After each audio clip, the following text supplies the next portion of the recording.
Hello guys, in today's video I want to talk about how to delete all watched videos on Facebook in one click. This tutorial is very easy and you can apply using an iPhone or Android, so I highly recommend that you watch until the end. Before the tutorial starts, make sure your Facebook application is on the latest version. Okay, let's move to Facebook. After you enter the Facebook application, click on the three-line icon in the upper right corner. The next step, click on the gear icon to enter your Facebook account settings. After that, click on your Facebook profile settings.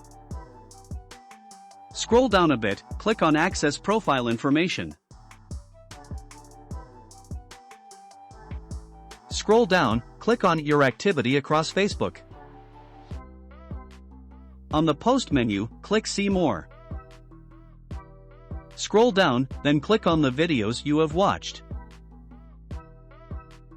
To delete all watched videos, click Clear Video Watch History and confirm the deletion.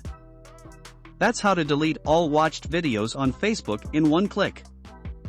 I really hope this video can help you. Write in the comments column if you have any questions.